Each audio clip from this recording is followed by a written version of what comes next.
Welcome everyone to episode 3 of From the Shack podcast. I'm joined obviously by Dec. We're here in the From the Shack studio that we're calling it now, even though in reality it's the studio that we just use for everything else. But we're claiming it. It's ours. The Shack studio. The Shack studio. Like Shakshuka. Shakshuka. So episode 3. I'm feeling a bit more professional with these episodes that are going out. Not only how they look, I feel a lot calmer coming into the episode. Like we've got notes and that. Like I don't know, it's like we're on news at 10 or something. I mean, I could probably wing it without the notes, though. Yeah, I think we always do. I think that's the problem, mate. I think that's why we had to split our episodes into 2 because we just waffle. But it's nice to have a little bit of structure. And you waffle more than me. I do waffle. I'm like really bad for it. I think I've really realised. We're doing it now. I'm ADHD as hell. But I love it. It's great. Embrace it, man. So, episode 3. Our main topic for this episode is we're talking about UK barbecue trends. So, the UK barbecue room.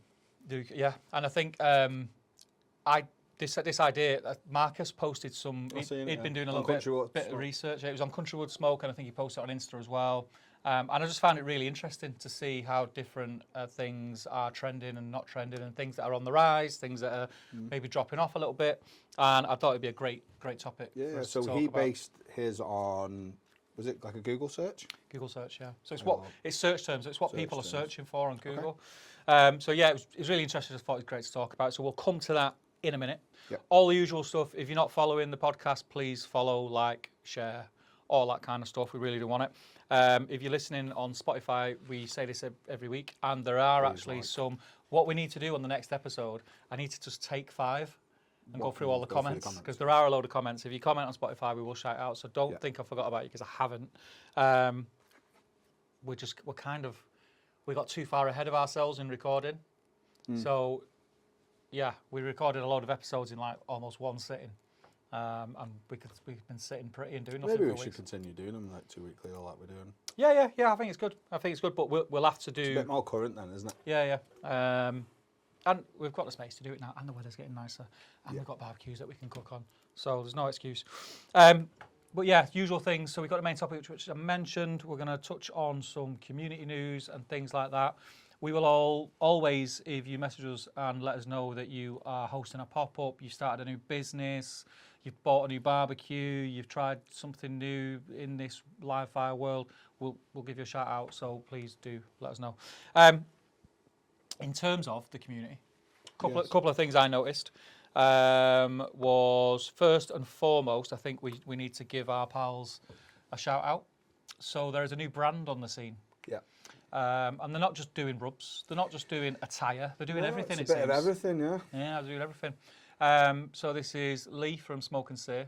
Yep. Our mate Liam. Yep. There's your shout out, Liam. Every episode. Every ep. Liam from Catering Butcher.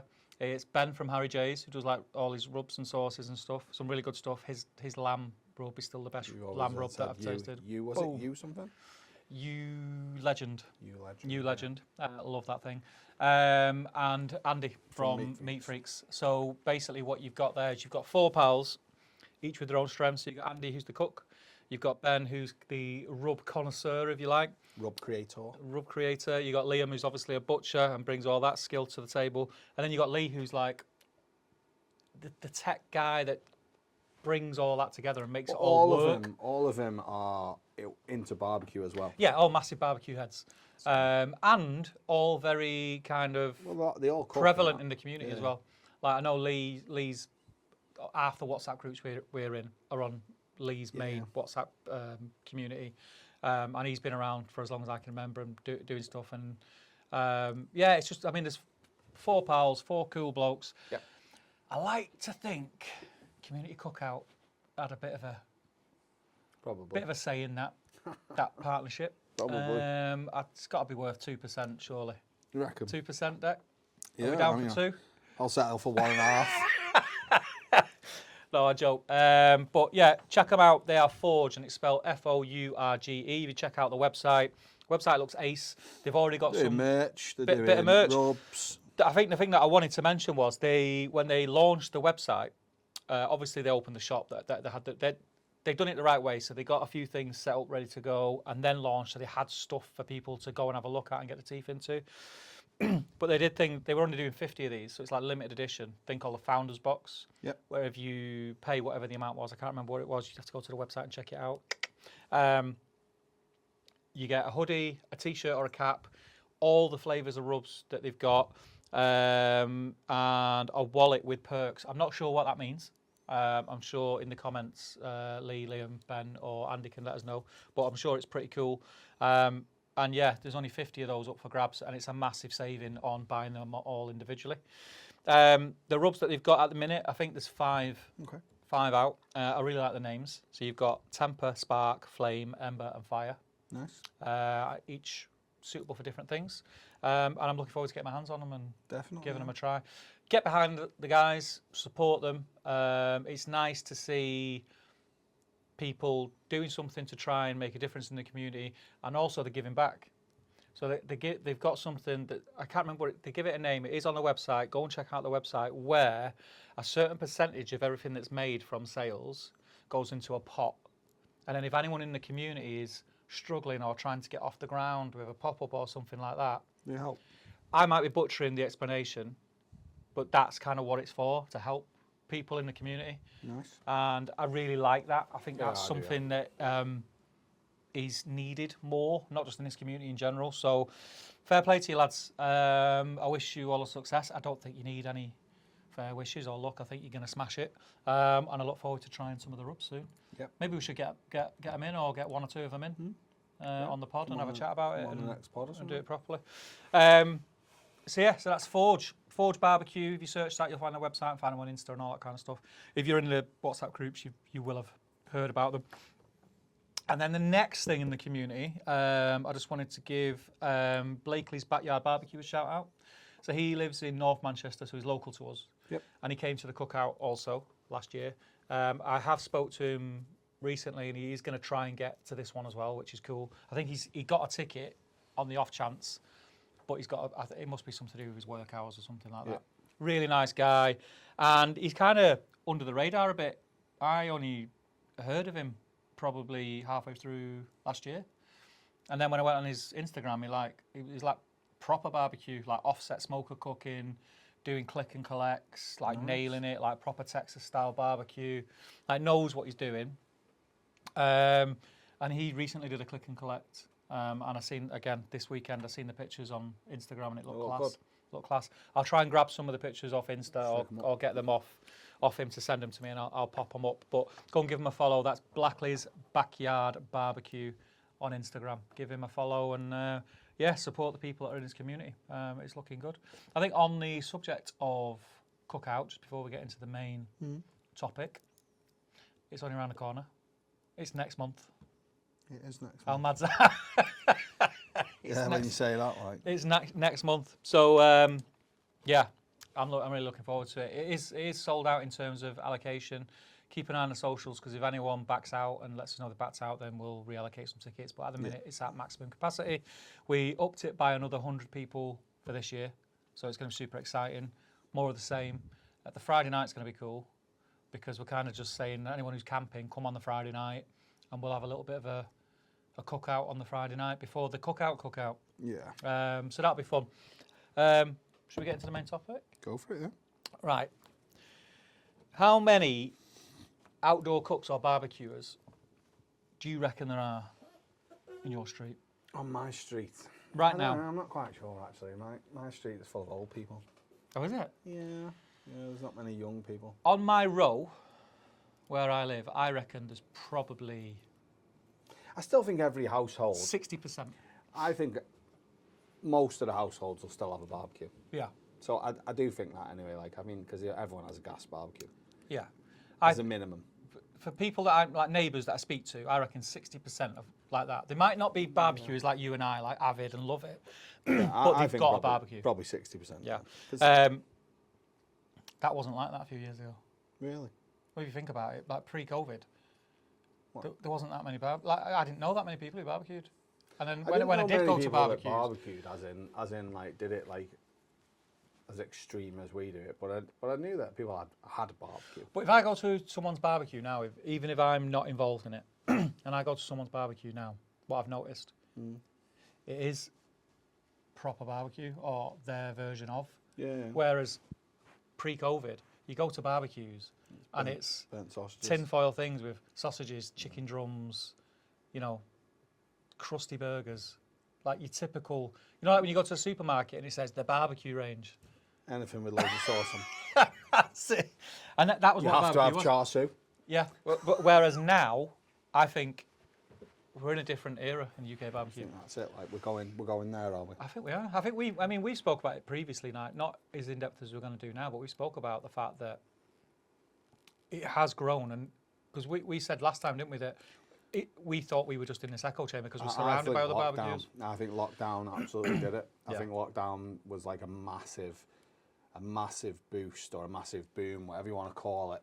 And a lot of people that had like Instagrams and stuff in lockdown, they sort of followed and went massive. Yeah. It really did, and that's because people were at home, they were bored, and you know, and there's been a lot of emphasis of American shows where they show like big massive briskets, and then to me, like, you see someone doing massive brisket on a Man v Food or something, and you're like, oh my god, I am absolutely going to cook that. Yeah. And then you realise it's actually a bit more difficult Than than just you know, you can't just go to the supermarket and pick up a brisket and then you just put it on the barbecue. can't get a brisket unless you know a man, eh, Yeah.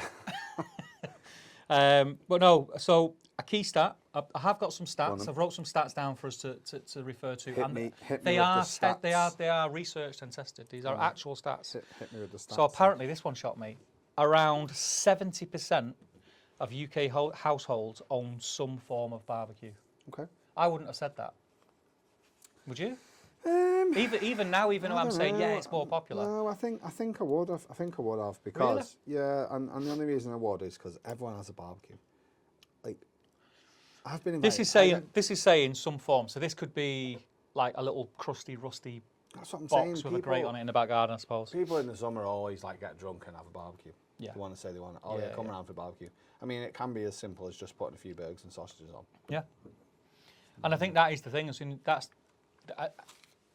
fair weather barbecuers, British barbecues, however you want to put it. That kind of. There's more people now who are thinking the way we do, investing in outdoor kitchens, so they want to make use of it. You know, it is another kitchen; it becomes another room in the house.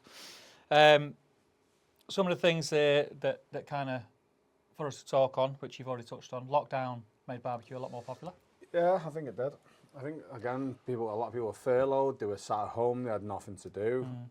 You know, they have all that time on hand. I mean, when I've worked at home, banging. Yeah, but we were all outside. Absolutely. I mean, I didn't get furloughed, by the way. So I couldn't really do that, to be honest. As much as everyone else did. Everyone diverted their emails to me. But you were at home though. Yeah, so I was at home, but I was still going to work. No, I was still going to work. Oh, was you? Well, I worked from home, I suppose, but I was still working, so I was still going to sites and stuff, so I was never... He turned his laptop on. Yeah, I turned my laptop on. I still went to sites. Did you? Yeah. There was times where I actually went to site and that. I came back earlier than most because construction came back earlier. That's what I'm saying. We were in construction, so I came back, but I did have a good few months off, and that was when I realised that there was this sort of under the surface, this UK barbecue scene that I wasn't even aware of. I thought it was like me, my pal over the road, Warwick, and a handful of other mates that I knew had a barbecue. Like I thought I was like top of that pyramid because I was the only one cooking other stuff. They were all just like cooking, just like burgers. So you're saying you had your own little I barbecue? had my own little fan club, yeah. Like, Steve, what should we cook? I might just do a brisket, you know, that kind of thing. But then in lockdown, I did. That's when even I was kind of stuck in my ways with certain things. I would still do like your pulled porks and things like that, and I'd do. I was getting briskets, but I was braising them and making tacos. Rolled briskets. Yeah, and just and braising them and making like birria tacos and things like that. It was only when I started to go online and realised that the community was out there that you know, it broadened my horizons, and I've never looked back. I think it takes hold as well, by the way. I think it's like.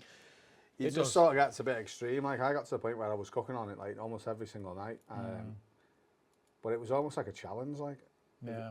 If someone can cook this, I can cook on the Yeah, barbecue. yeah. And that's a good thing. Yeah, I've got certain things that I've got in there, like like quiches and stuff like that. I mean, I wanted to do on the barbecue, like really stuff that's really difficult to do. I think I've even got souffle. I've got a recipe for a souffle on my phone. Yeah. I want to do it. I think as barbecues, that's what we do. Though I find it hard now to look at cookbooks. I've got a stupid amount of cookbooks. They're not all barbecue. Probably 20% of them are barbecue cookbooks. Yeah. But I'll look at a recipe I'll think, well, I want to cook it on a barbecue, so what do I have to do to make that work on a barbecue? Because everything tastes better on the barbecue. Yeah, of course it does. Of course it does. Another sort of bullet point it's got here is that outdoor cooking stayed popular after lockdown, and everyone thought we were going to go back to the way we were, and not just in barbecuing, but in general. I think there was a shift, and the world hasn't been the same since going back. No. Like everything's different. I always think I'm more busier. Yeah, I'm busier. I don't know why. I'm busier now. I don't know why. I changed my job to be less busier, and I'm more busier than ever. Yeah, I don't know why. I just feel like after lockdown, my diary is always something on. I don't know if that's just something I'm older or what. I don't know. I don't remember putting anything in the diary. There's a lot of factors, though. There's a lot of factors, I think. I think when we were stuck in, we couldn't go out to the pub. We couldn't go out to restaurants. And we were cooking more at home, and I think in general, this is going to sound proper cheesy, but it couldn't have just been me and you and the people that I know in this community. It must have been the nation almost as a whole that realised, actually, I quite like cooking, I quite like spending time with people. Stuff like flour ran out in the shops. Yeah, pasta. Stuff Maybe like you couldn't get hold of pasta. Yeah, and you had to make it yourself. People were baking their own bread. Oh, banana bread was a thing. Remember that? Everyone was doing all their own thing. Yeah. It was. I think lockdown after COVID, after lockdown, I think the whole outlook on things that it was almost like a hard reset. Like we were stuck in this sort of blinkered habit of working Monday to Friday, going out Friday night, going out Saturday night, relaxing Sunday, having a Sunday roast and start again Monday, and that's how it kind of felt for me. It's kind of you were just on this sort of hamster wheel, and it's just what you did. And then all of a sudden, it was like the brakes were put on. It was like, well, what am I going to do? And you had to start finding new things to do. And people took more of an interest in nature and walking. Realised that they quite like the kids and that. And the kids are all right. Some days. Another thing that was massive straight after lockdown. More people were working from home because they didn't want to go back to the office. So people got garden rooms. They weren't allowed to go on holiday, so they had money, so they were getting garden rooms. Some people were getting grants to get garden rooms and work from home. With the money, some people were then, they were at home, so what do I spend my money on? I'm spending most of my time here. I'm going to spend it on my house and on my garden. They're getting the gardens done, they're getting outdoor kitchens done. So again, that just kind of, not forced them, but if you spend 10 grand on an outdoor kitchen, you're going to use it, aren't you? Yeah. And I think that was definitely a massive factor into this. And it was the thing that I was in the trade that I was before I took this role at the farm. I was in construction, so I could see it firsthand. So I'm thinking, I've got this part of my life where I'm into barbecue, and I can see that growing, and that community growing, and more people barbecuing. And I've got this side of my life where, I've got a friend who's got an outdoor garden room business, and I can see how busy he is, and he's asking, oh, can you come and do this? Can you help me with this? So I could see the two things were hand in hand and growing. So it was pretty obvious that there was a shift for sure. So what is changing them? What's changed? I think it's changed. I think we're already through. I think we're through the change. I think like people. So as an example, when I first wanted to buy a barbecue, it was like I just want a barbecue. So what's the mid-range barbecue that can do it all? Yeah, it's a Weber kettle. That's what I did. So I went and got a Weber kettle. Whereas now, people aren't thinking like that. I think people are genuinely. All you've got to do is look how many different barbecue companies there are now. Yeah. Models that there are of barbecues. It wasn't that long ago you didn't have the choice you got now.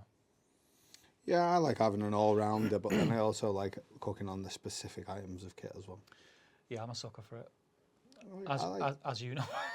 I like cooking on the all-rounders, but there's certain things like I don't like using my Kamado for pizzas and stuff like that.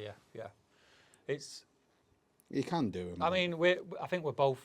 I can speak for both of us. We're going for a bit of a live fire stage. Yeah. Like enjoying like live fire, like asado style cooking, or I just fire think pit it's a cooking. bit more of a challenge. So It's more involved. I just think I like the challenge. Might take a little bit longer, but do you know what? I'm just going to take my foot off and just. But that's the thing, isn't it? Like when you're in front of your, whether it's your kadai or whether it's an asado grill, whatever, and you've got to tend to it. So it doesn't have to be a long cook. You could be out there from anything from 30 minutes to 3 hours, but whatever that is, all your focus is on that because you've got to be concentrating on what you're doing, but in a fun way.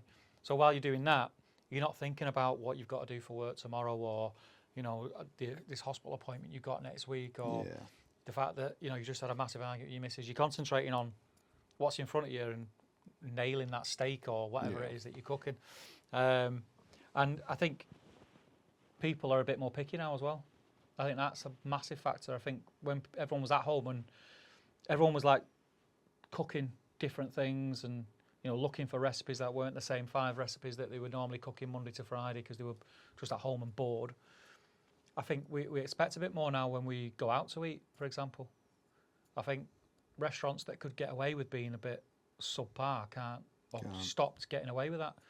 And then the restaurants that were good and served good quality food and did it properly, you appreciated them more, and you kind of almost accept that you might have to pay a little bit more of a premium for that. But you think, you know what, it's worth it, because I think you've said it before, haven't you?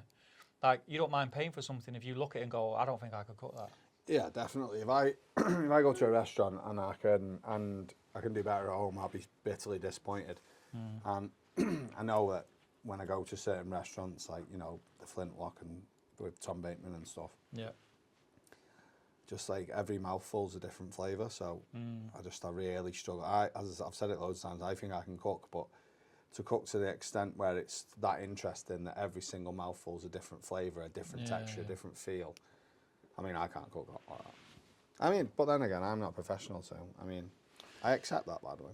Yeah, but I think I can follow a recipe, and again, but you're a competent cook. But I think you can be a competent cook and still appreciate a top level cook and go, do you know what, I can cook, but that was out of this world. A lot of people can cook and a lot of people can follow recipes, but to create these recipes and create these things and know what goes together perfectly and stuff like that, and actually, that's a different skill. Well, that's like, for me, it's almost like an art, isn't it? Like art, they say that artists and musicians, like, they're creatives, but I think that's the same with food, because to have the knowledge that a lot of these top chefs have in flavours and how different flavours interact with each other and the textures that you need. Yeah, and they're all like mad flavours. Yeah, you don't realise, like. Yeah. I've been watching Great British Menu at the moment. It just blows my head off every time. I'm kind of stuck. I'm mixed up between the two because I'm watching Celebrity MasterChef. Oh, I'm not watching. Not Celebrity MasterChef Professionals and Great British Menu at the same time, so I keep forgetting where I'm up to. But no, I think that is definitely. I think quality of food was something that changed us coming out of COVID as well, and I think the hospitality, we all know, is struggling like hell at the minute. They're getting absolutely shafted. But I think the ones that are sticking around are the ones that are able to stick around because they can back up what they're saying and they're good restaurants. That's not to say that the ones that have closed are not good restaurants, because some Michelin-starred restaurants and everything are closing. It's that tough out there. But you do need to get out there and support your local restaurants that you like, otherwise they will disappear. This episode is brought to you in part by Alfresco Chapel, a proper barbecue showroom up north. They're the go-to stockist for all your grills, smokers and pizza ovens. They've got everything from rubs, sauces, fuels, woods, coolers, butcher's paper, you name it, they've got it. They've even got pizza dough, craft ales and frozen meats now as well. Whether you're deep into outdoor cooking or just getting started, it's well worth a visit. Head down to Market Street in Adlington or follow at Alfresco Chapel on Instagram and go and visit the showroom. You will not regret it. Big thanks to the guys for supporting the show. Now let's get into it. So what is the top UK live fire trend then? So, number one, we'll start with number one, and we'll work our way down, because that's just how ChatGPT wrote it out. Number one. So number one, I said this to you before we started recording. This really surprises me. Well, it threw me a little bit, but then at the same time, when I think about it, I think, should it have thrown me? Because you know, people realise though. So number one is wood-fired. Wood-fired pizza. But do people realise that? I don't think you get anything off that wood. No, I don't. But if you but is this saying? I don't think this is saying for pizzas only. I think this is saying wood-fired pizza, like ovens. That's the trend. Like cooking in a wood-fired pizza oven. So you could be cooking a roast leg of lamb, or you could be. I've wanted one for ages. So I mean, you've got the new Gosney Dome. I'm probably one of these people. Yes, which is why when I first seen it, and I was like, what? I was like, well, actually. Yeah. Yeah. I mean, and just in our group alone, like the new mini Gosneys that come out, I think 2 of our pals have got one this weekend. Already, So yeah, I mean that makes sense, and they are a lot of fun to cook on. And versatile. I enjoy cooking on mine. I really do. I've done it on wood a few times. I've done it on gas. Yes, the gas is so easy, but also when I've got a bit of time, I want to cook on the wood. Yeah. I want to. Yeah. I don't want to just use it for gas. Yeah. I think the only thing is, like, if you are cooking pizza, your pizza's in there for 60 seconds. I know. If I'm doing pizza, I'm doing it on gas. Yeah. And again, unless I have genuinely got loads of time. There'll be people screaming at us now. No, which is fine, by the way. It depends on what time. It depends. If I've got a load of time, I would do it with wood. Because I think it's a skill, by the way. Yes. I really do think it's a skill, and you've got to change things, to change the way you do things. Also, you've got to understand how it works as well. You know, if you put a log on and it goes really high, you know, you've got to sort of you've got to learn how that works as well. Well, the other thing with pizza ovens that I think is they're quite user friendly.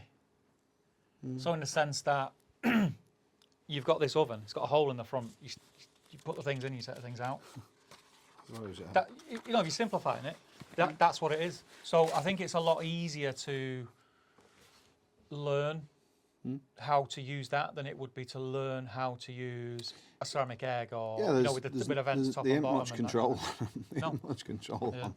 You just can them as hot as you can most of the time. And it's you've got your flame where it is, especially if you're cooking, especially with if you're using wood. The closer to the actual heat source, the hotter it is. And again, I mean, on them Gosneys now, you've got it gives you the 2 temperatures. It gives you the stone temp and it gives you the air temp, which is absolutely brilliant, to be honest, because you know, your air temp might be like 500 degrees, but your actual stone temp might be only at like 150. So you're not getting in it. So again, you've got to consider how you cook then, though. Unless you obviously wait until your stone gets hot, but you've then got to consider actually you've got to be flipping your food a bit more, because the top's going to burn before the bottom's even anywhere near cooked. So Well, this says outdoor pizza ovens became one of the fastest growing cooking categories in the UK after 2020, which makes sense because I remember when stuff like Oni and Gosney came out. Yeah, well, I think I got my uni during lockdown. I got my uni during lockdown, and I've used it. I got my uni 4 years ago. So about the same time. Yeah, about the same time. You dive into a right rabbit hole with all the dough and everything. It's I didn't. proper. See, the problem I had, what happened with me was, lockdown was when I proper got into barbecue. So I was at home and I just started buying things. I think it's hard to be fully into everything. That was my problem. I can't. I had it there. Pizza if I'm into barbecue. Yeah, I had a barbecue there. I had the pizza oven there, and it was more interesting for me because I was trying to fill my days to start messing around with barbecue than it was. Yeah, that's where I struggled. I struggled being that into pizza. And I mean, I say that, and I entered into a competition where the UK's best home pizza chef, and that was with Love Logs, was it? With Love Logs, yeah. I mean, I said to him when I was there, like, I'm not even that into pizza, and they're like, what are you doing here? Just good, aren't I? Just good. I prefer barbecue. Mate. I was more interested in when we were cooking steaks on the fire cage, or breakfast on the fire cage. I was. Yeah, I don't know. Like, it's a different skill set. It's almost like another genre. Well, the other thing about pizzas, and we'll move on from this in a bit, but I think the thing that I've always thought about pizzas was, unless you went to like a little one of those little Italian restaurants or somewhere like Rudy's in town or something like that, generally, pizzas in the UK weren't great. They were like supermarket pizzas, or they were like Domino's, or it was them like the greasy, nasty, like kebab shop pizzas, which is nothing wrong with, by the way. I love one of them every now and again, dripping in cheese. Pizza, but when you have like a proper Neapolitan, properly cooked pizza out of a pizza oven, you're like, that's what pizza's supposed to taste like. And yeah, and the social aspect to it. Well, Do you remember people were having pizza parties? I think this has changed though now, even more now. So whereas I thought I was like deep diving into the dough constantly and like spending 4 days making dough in the fridge and letting it prove in the fridge for so many days. To be honest, now there's that many places now doing sort of dough balls that are already pre-done. Yeah. I'm sort of at the point where I'm just like, I can't justify even doing myself. Yeah, that's me, to be fair. They're that good. The dough balls are that good. Yeah. I'm struggling to justify. Yeah, that's kind of me. I love making pizza, but in all honesty, I've said this loads before, I don't plan that far ahead. So I don't think, I'm going to have pizzas on Tuesday, so on Monday I'm going to have to start making my dough. And like, I just think, I want pizzas tonight. So yeah, totally get it. And I suppose, on from there, let's go on to number 2. Number 2, then. So number 2 wasn't a shock. I expected number 2 to be number 1. Does not take any introduction. Number 2 is Kamados and ceramic grills. My fave. Lots of choice. Obviously, you've got Big Green Egg, Monolith, Kamado Joe. The new BSTRD has just come out. Yeah. Can't say what that used to be Garden called. Grills, is it? Garden Not Grills. Is it not Garden Grills anymore? What's it now? Garden. No, they've changed the name. There's a few anyway, isn't there? There's loads. So they're just versatile. Versatile. Okay, I always find when I'm talking about Kamados, I find it a difficult conversation in the sense that when I say difficult, I mean it's difficult to understand what it is I'm trying to say, because in one breath I'm saying how amazing they are, and then in the next breath I'm saying, yeah, it's too easy, it's not real barbecue. It is easy. Because they are the most user-friendly barbecue. Yeah, once you've mastered it. You've mastered it, it's all about your skill at cooking then. As in actual cooking. It gets to be almost second nature to use your vents and your lid and controlling the heat and your different zones and things like that, and you're able to actually enjoy the process of cooking a recipe rather than worrying if it's too hot. Oh, I'm 10 degrees over. I'm this. I'm that. Oh my God, it's shot up in the air. Now it's too cold. Yeah, it's funny. I did a Greek dish yesterday, and sort of left it when it was about 150. I had the vents half open, and I come back and they've still half open. Went up to about 190, and I was just well. Yeah. I've had that before. I've had that where it's shut up, where you just turn your back for 2 minutes and you look like that. I mean, I'm just like, whatever. Is what it is. But I think that's the thing as well. Like when you become more confident with that and you can control it. We've said that about like beginners. Like I think you can too much effort into. I would have been adjusting the vents every 2 minutes, and then the next things, it's like I'm fuming. I'm like, oh, this isn't right. This is going to be rubbish. Oh, I've had a 5-degree temp swing. When it doesn't even matter. Oh, I've been cooking at 125. It says 120. Oh no, I've lost it. I know. Like, you think you've just ruined like these big pieces of meat. Yeah, it's they're probably the best barbecues on the market in terms of taking a lot of the stress out of barbecuing, just because they're so energy efficient. So in terms of using charcoal, they're so thick and just hold temperature, because the ceramic gets hot as well. So you can control it a lot more using less charcoal. And for example, I always rave about Weber kettles. Love a Weber kettle. Still do. Still love it. Still love cooking on them. They're a little bit more of a challenge because it's like a thin steel. So thin. So the heat's just radiating out of this steel. It's not holding it within as much as you'd like. Whereas with a ceramic, it's a sealed unit once the lid's closed, and you can do everything on it. You can smoke on it. You can do indirect. You can do direct. You can get rotisserie attachments. You can do pizzas on it if you want to, because it will get hot. You can get it up to like 500-600 degrees. Just got to be careful. It's the heat's from the bottom, so you've just got to be careful. There's ways of doing it. I used to put like little washers on the deflector plates. So I'd have the deflector plates in. I'd put like some nuts.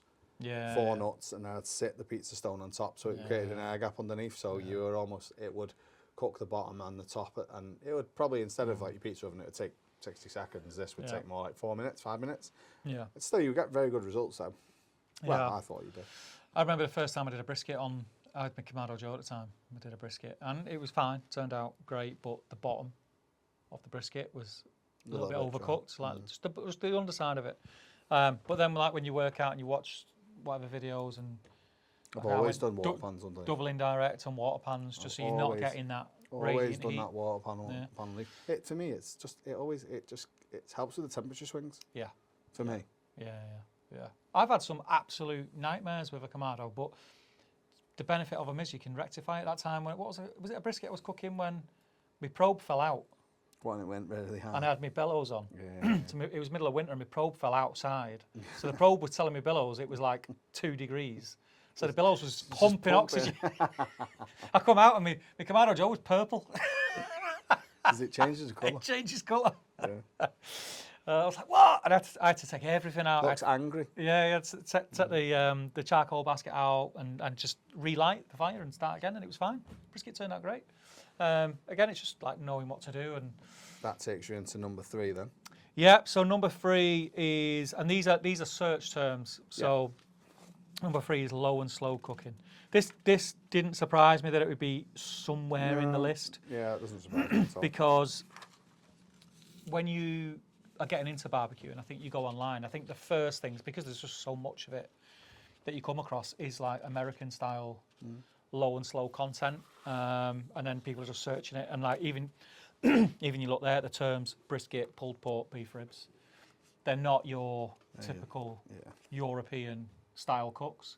They're like notoriously American style cooks. So yeah, that didn't surprise me at all, and I think it's a good place to start. It's where I started. It's where you started. Probably, It's where most of the people who know started, because there is a lot of knowledge out there. Some of it is misleading because their meat's different than ours. Their temperatures are different than ours. Yep. But you get into that. In terms of the basics, yeah. There's so much content and so much information. Man v Food's got a lot to answer to. Yeah. In the UK. Yeah. Or diners, drive-ins and dives. I was watching an interview with that Adam. Man v Food. Adam something. Yeah, what was it? He was saying that because he only did. It wasn't. I thought he'd done loads and loads and loads of series, and he didn't, did he? They like changed 3 series. Yeah, and then they changed. Yeah, and then he said he had to stop for his health and like mental health because people were just. There's another guy like with a moustache now, isn't he? The English guy. Have you seen the English guy with a beard? He's got a long beard, and he's in America though, but he's English. Does all the eating challenges. I don't think he was. And he's quite slender as well. He's not like a big guy. I don't think he was English. Yeah, he's English. It's up north. Yeah, he's definitely. I can't remember his name. I think it's Beard Eats Food in it or something like that. I don't know. Sure, that's his name. But yeah, so it says here, searches for brisket UK and barbecue smoker rose sharply after 2020. No surprise. It's no surprise. I think people, again, were at home more.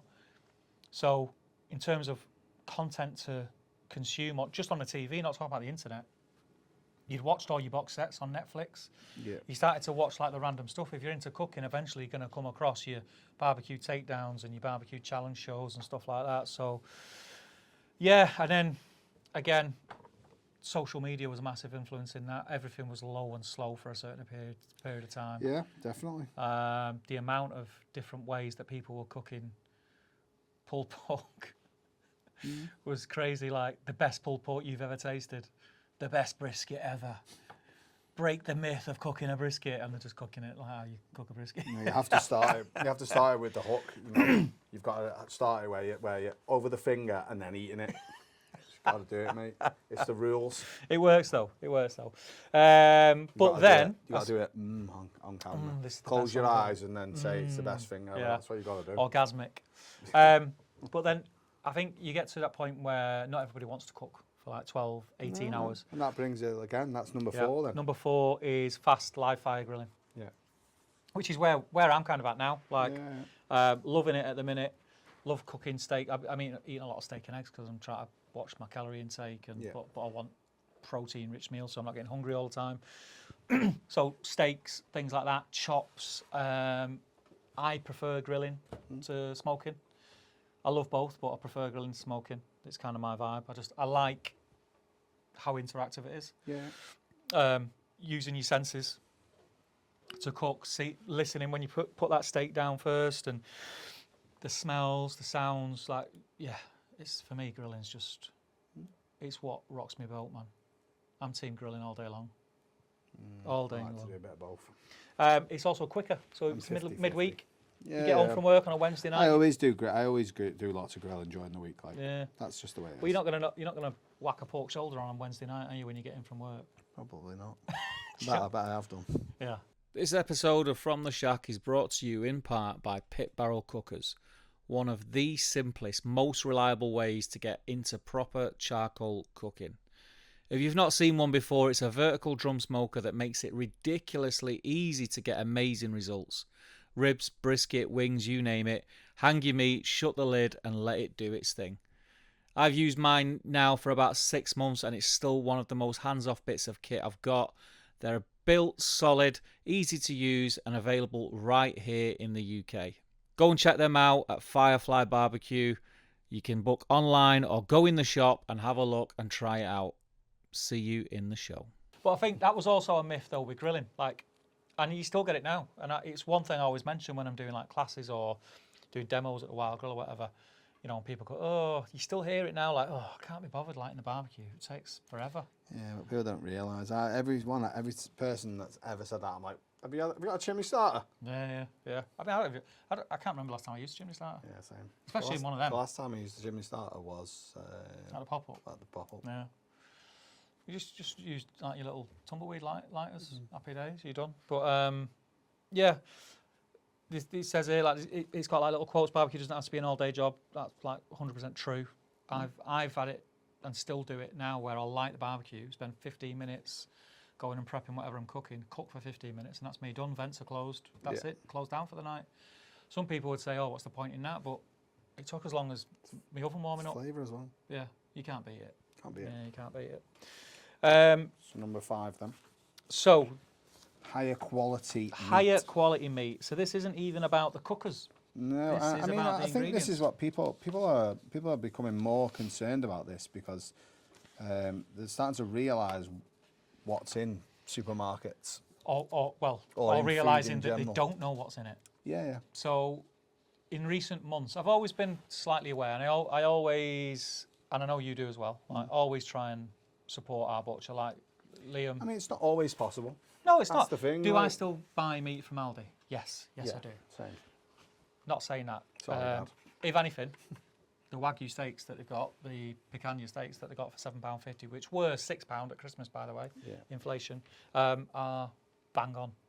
Like, bang on. You can't knock it. For £7.50, they're phenomenal. But here's the thing. So if I said to you now, if you walked in Aldi or Asda or Sainsbury's or whatever to go and buy some pork chops, you don't know when, you don't know how long they've been in that packet. You don't know how long they've been out of a fridge. Yeah. You don't know what pig they've come from. That's the biggest thing for me. And I'm not saying you should have all this information when you're buying meat, but you should be able to ask the person you're buying it off. What if you wanted that info, it should be there. Where's it come from? Yeah, if I went to a guy who was, stacking shelves in Sainsbury's, yeah, mate, what breed pig is this pork chop? It's not going to be able to tell me, and that's not his fault. Yeah. But what I'm saying is, it's like, this mass production thing that we're going through at the minute with the food chain, and the fact that it's cheaper to buy Argentinian beef and Brazilian beef than it is to buy British beef, and it's had to be flown here on a plane. Yeah, that's mad, isn't it? Doesn't make sense to me. Yeah. It doesn't make sense. It's as if they're trying to stop us eating the stuff that we should be eating.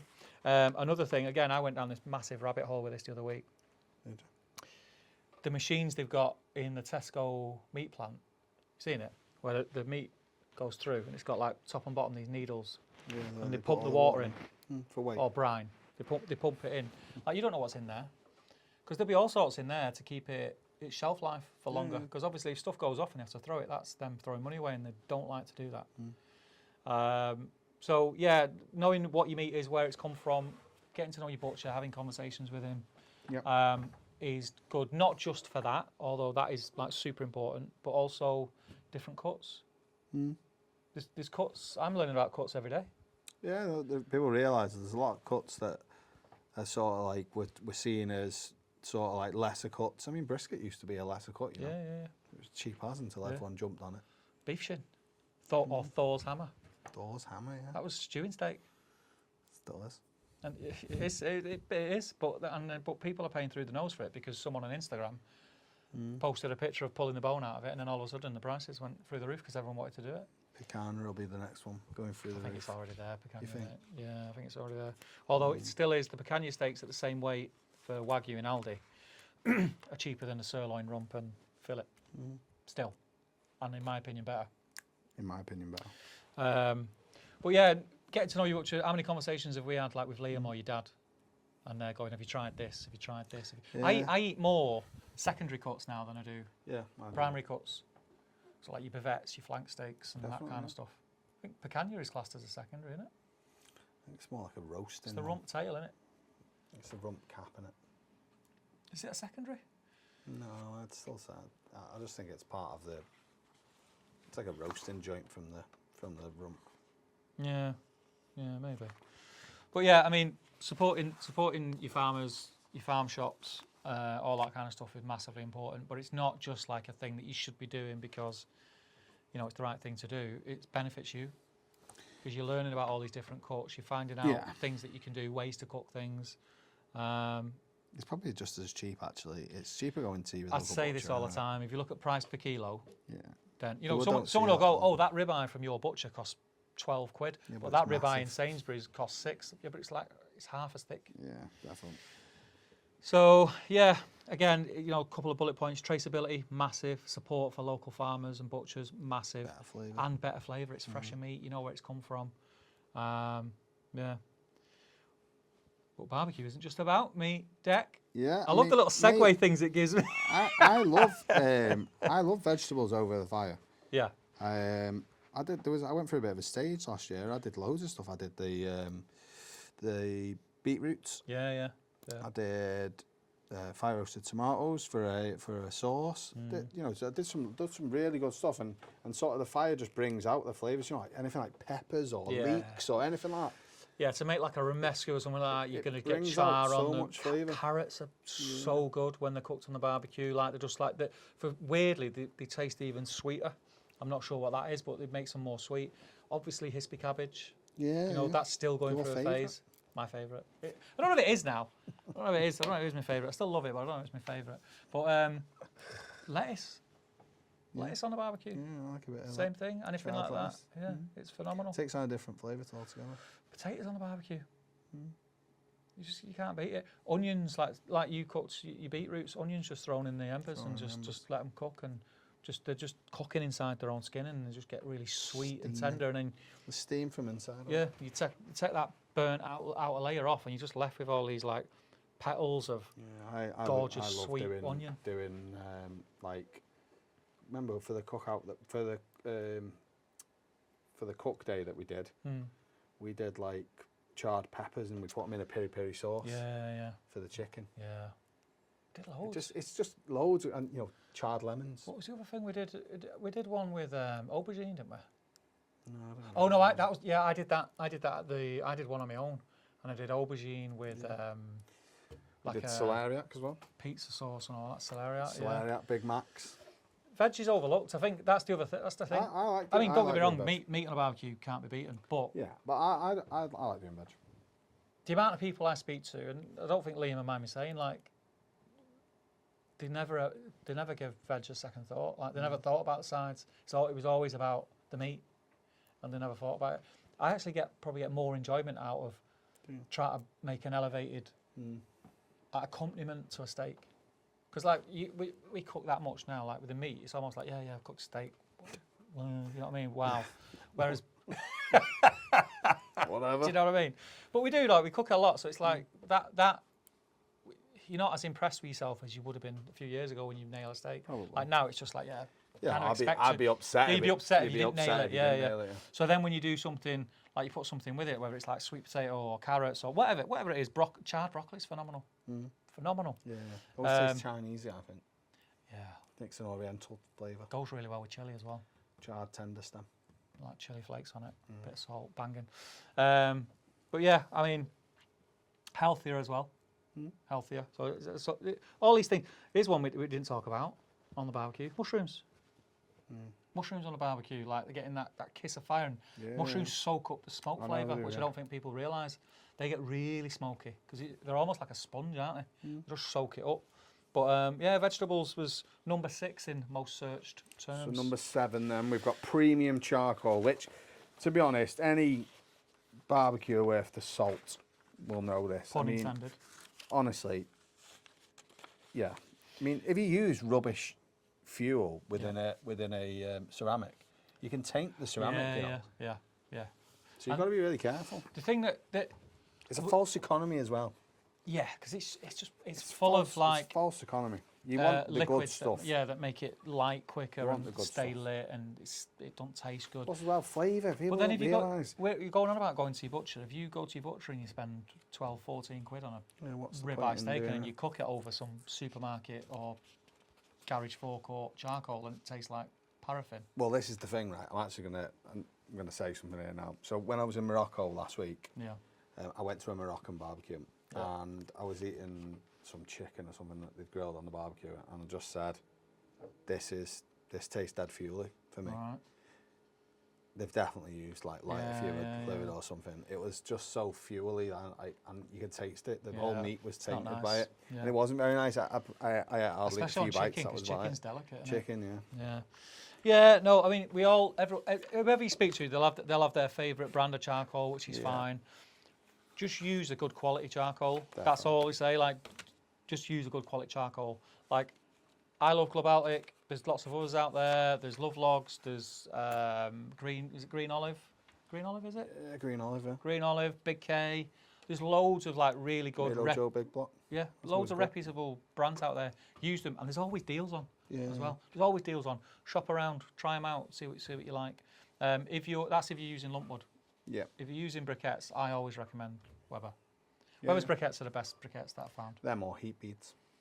Aussie heat beads. Yeah. So yeah, use good fuel, man. You'll never look back. Number 8.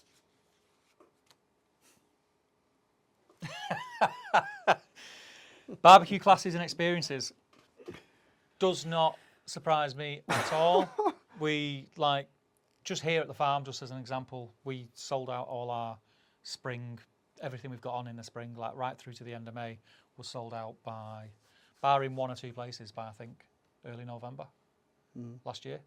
There's so many barbecue schools popping up. There's so many people doing that kind of thing now. So the fact that there's so many people, there's obviously a market for it, which is fine. Yeah. Again, being kind of in that bubble here, I think we're now thinking ahead of what can we do that's different to everyone else.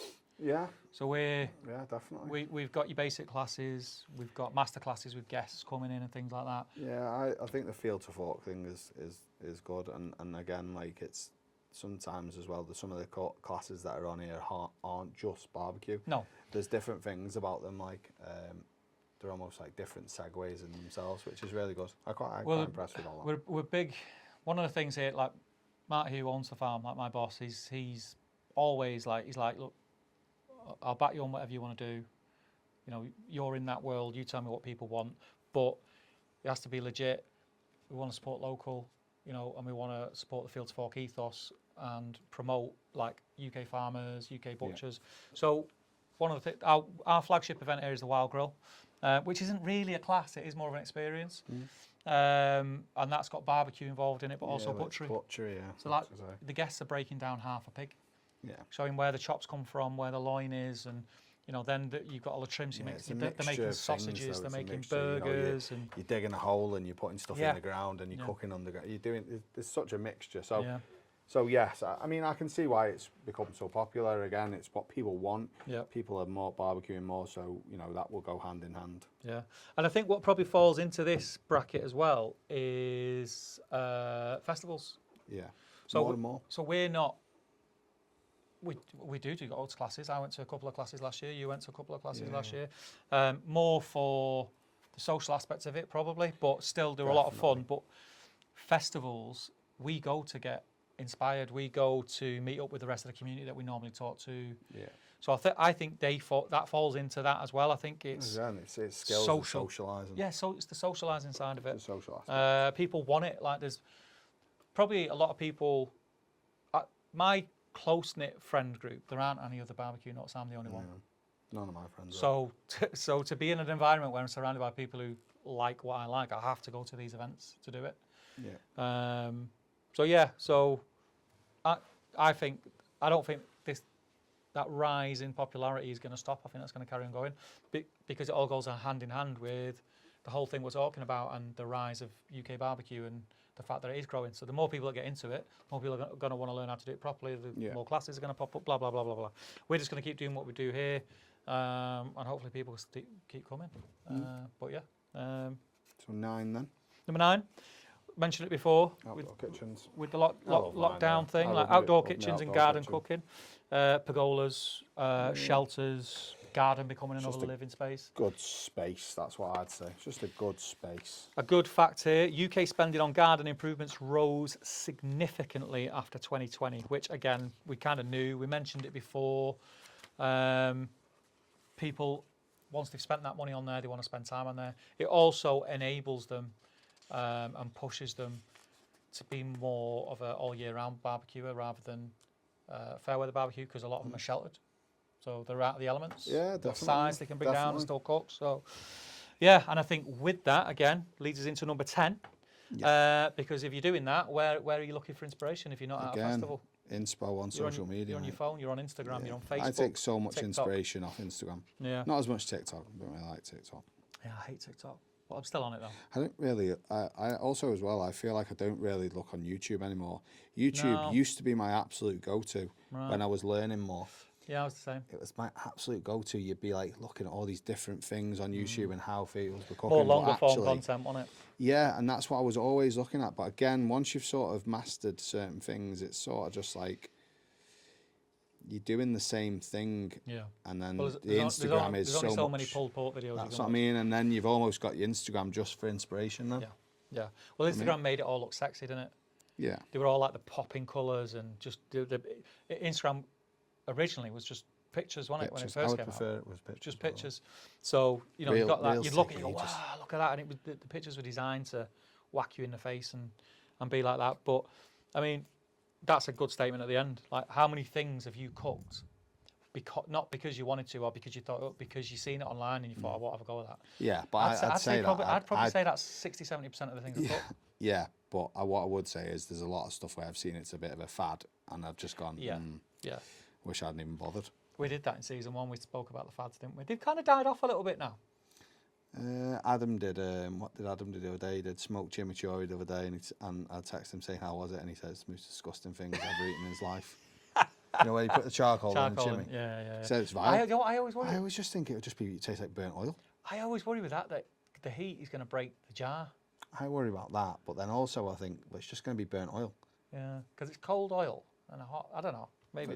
Well, what's it? It's like a charcoal. What's the temperature of that charcoal going to be? Hot, isn't it? Several 600 hundred degrees. That's what I mean. I suppose it depends how much it's cooled down. Straight in, and then you're going to lock off the oxygen. Does it cool down that rapidly? I don't know. I would be scared. I'm not that scared. I know what mine looks like. I'd do it, and the thing would explode in my hand. I'd ruin my steak. I'd have a big cut on my hand. That'd be it. Game over. But no, I think social media has a massive part to play in what we do in barbecue, but food in general. Food and recipes are like one of the most searched things on social media. Yeah. Behind the obvious stuff like big boobs and booties. But it's true though, isn't it? It's true. But yeah, social media is massive. You could say that what we're doing now, this podcast is part of social media. Probably. So keep listening, folks. Like and share. But yeah, it does help, and I think it is good for inspiration. And it's also how probably you guys are listening to us, and we met in. If it wasn't for Instagram, that community wouldn't. Probably. You know, I'd probably still be on a building site somewhere now, freezing my nuts off, complaining. And instead, I'm stressing, losing my hair over the stress of creating a festival that everyone's going to love in August. #meetup. Meetupfestival.com. That's the top 10 then. That is the top 10. That is the top. So what does that say then about UK barbecue? With them search terms in mind. I'm not quite sure what that says. Well, from your point of view, from your personal point of view, would you say?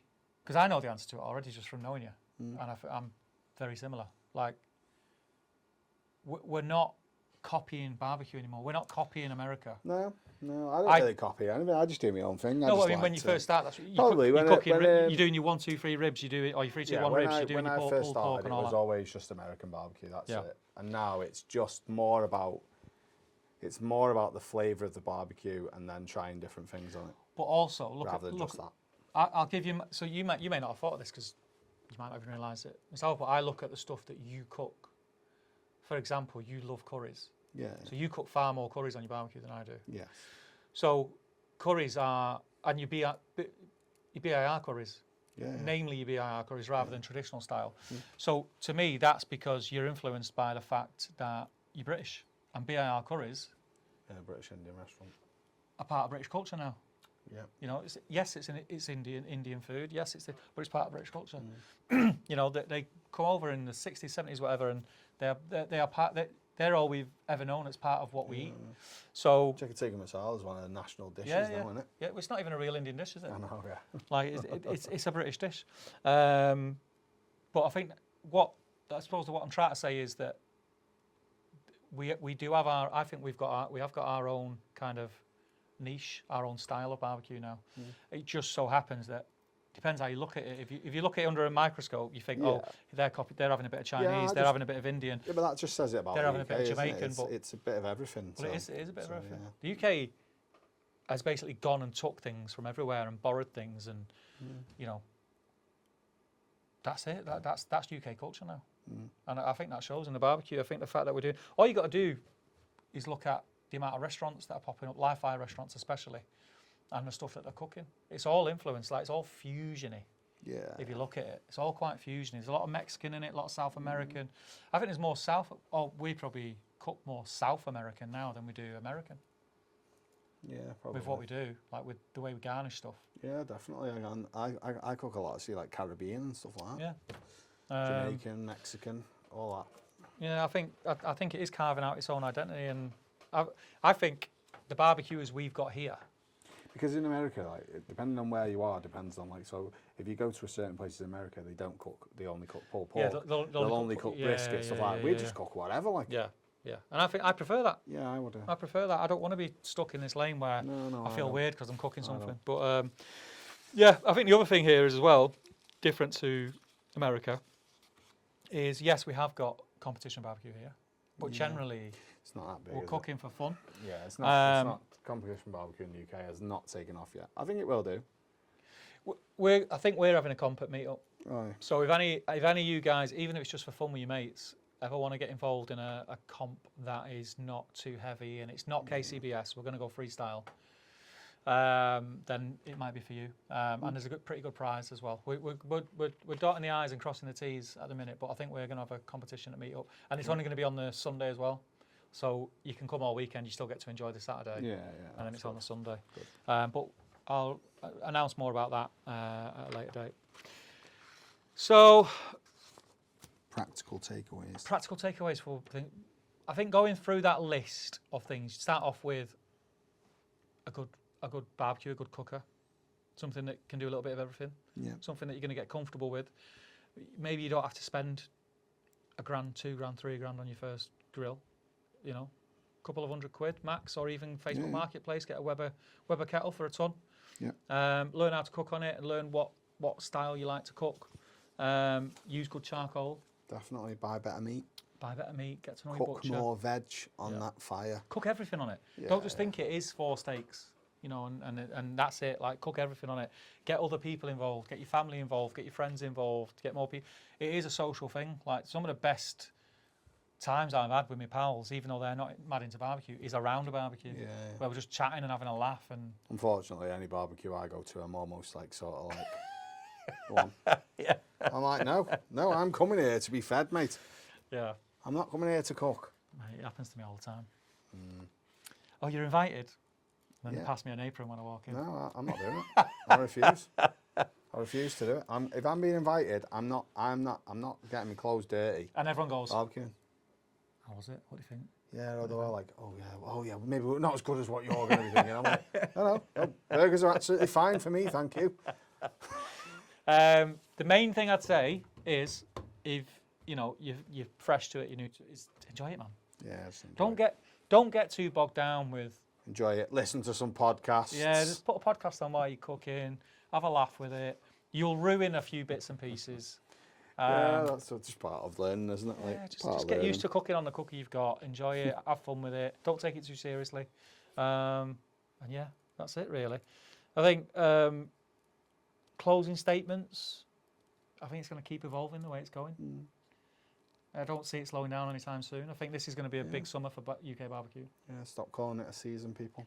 Yeah, it's not a season. Cook all year round, please. There are far more. It's like everyone saying a season. I know. People keep saying barbecue season starts soon. Oh, season starting. Barbecue season started about 10 years ago. Weirdo, mate. There's more festivals than there ever was. There's more barbecue schools and classes than there ever was. More people are doing it than there ever has been. Like, this is a good time to be involved in it. And try and spread the word. So if you see someone who's doing a click and collect, support them. If you see someone who's doing a pop-up, support them. Yeah, people supported us when we did the pop-up. Yeah. I mean, phenomenally. Like we were blown away by it, really. Are we doing another? We've been asked, don't we? I don't mind. It's a lot. You have to put me in like a year in advance. It's a lot in it. It's a lot of effort. It's a lot. I enjoyed it, but I would have to definitely make sure I've got a day or two either side where I can just relax, because there's a lot. It's just not as easy as you think. No, not if you want to do it right. So yeah, just back the people that are doing it. Buy a rub off local little independent. You know what I mean? Support the little shop around the corner that just is only open 2 days a week. Definitely. Support your butcher, support your farm shop, do all that kind of stuff. You don't need all the gadgets, although they are fun. Yep. You can dig a hole in the ground, put a grate over it, and you can barbecue. Yep, definitely. That's the reality of it. And I think when you get to a certain point, you realise that actually having a better barbecue isn't going to make you a better cook. Yeah.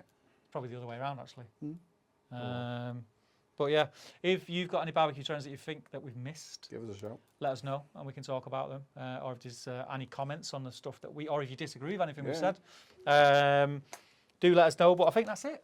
Have we got anything to add? I don't think so. No, I think we're all good. I quite like having a prompt sheet. Keeps us on track, doesn't it? But that's it for episode 3. Next week you will listen to episode 3 of Shack Bites, which is weird for us because we recorded that before recording this. Yeah. Got some good stuff on there. Some really good stuff, and we ate. We ate. Yeah. So if you're not into what's it called, mukbang? You what? Is it mukbang? Where What's people eat I don't know. the noise, don't like it. Might be for you, might not be. Don't know. For you, yeah. But go and check it out. Thank you for listening, and we'll see you next time. See you in a bit. Smashed it, mate. Smashed it.